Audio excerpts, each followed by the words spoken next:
Tous les jours, Gala monte sur le podium. Les JO, c'est très chic, c'est très people. Encore plus que ce que j'imaginais, Romain Lanneval. Bonjour. Bonjour Thibaut, bonjour Merci d'être avec nous, journaliste chez Gala. Alors, on parle ce soir de votre numéro spécial JO. J'en ai là un sous la main. Gala Paris. Qu'est-ce que c'est? Où est-ce qu'on peut le trouver déjà? Alors, c'est un quotidien. C'est un quotidien qui est 100% gratuit, traduit en français et en anglais. Et vous pouvez le retrouver, c'est distribué gratuitement dans les palaces, dans les restos, dans les hôtels parisiens, au Club France, ici où on se trouve, et aussi on peut le retrouver aux abords de certaines fan zones. Et pour tous ceux qui n'ont pas forcément la chance d'être à Paris, malheureusement, en ce moment, on peut le retrouver aussi sur le kiosque Figaro, qui est téléchargeable en ligne. Vous le faites Gala Paris ou Gala Cannes, par exemple, lors de grands événements, c'est ça? Exactement, Gala Croisette, ça s'appelle quand on est à Cannes. C'est ça. 14 ans qu'on le fait, là c'est la première.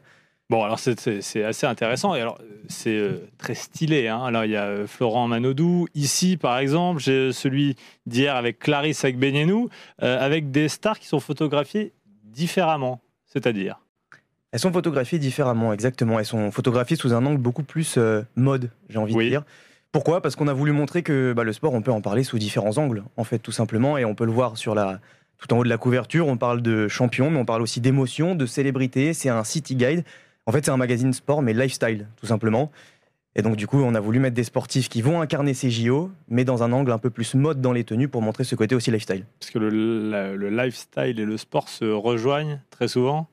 Je vous apprends rien, hein, Thibaut, quand je vous dis que maintenant, un sportif, c'est plus qu'un sportif. C'est aussi une icône de la mode, avec les sponsors, avec les ambassadeurs de marque. Michael Jordan, peut-être qu'il y en avait d'ailleurs avant, on a parlé de Johnny Weissmuller, mais depuis Jordan, je crois que Laurent, ça a pris notre dimension. Oui, d'ailleurs, on l'a vu en France avec, je pense à, par exemple, Frédéric Michalak, le rugbyman, qui a défilé sur les podiums il y a déjà une quinzaine d'années.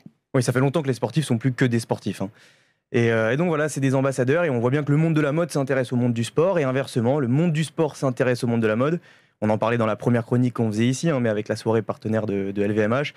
Djokovic était là, LeBron James était là, il s'y intéresse. Et hier, on a vu Nicole Kidman, icône de la mode, présente dans les tribunes du skate. Les deux se rejoignent tout le temps. On a ces images là avec notamment Teddy Riner qu'on habille visiblement.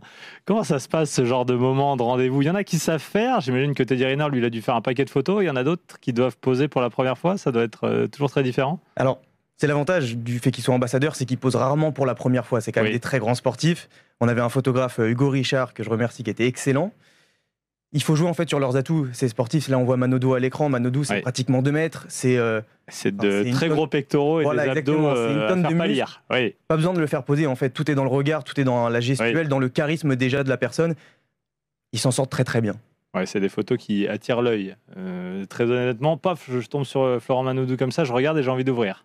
C'est l'idée, hein, c'est l'idée du magazine. Le but, c'est d'attirer l'œil. Alors, pas pour faire vendre, puisque c'est gratuit, du coup, on le disait, mais juste parce que l'idée, c'est que le lecteur, il ait envie de regarder le magazine, de le relire après, de le montrer aux gens. Presque, en fait, que ça devienne un petit objet souvenir qu'on rapporte avec soi dans sa valise pour les touristes, d'avoir un petit moment souvenir de cette journée olympique qu'on a vécue grâce à ce magazine. Qui sont les prochains athlètes qu'on va pouvoir voir à la une de Gala Paris?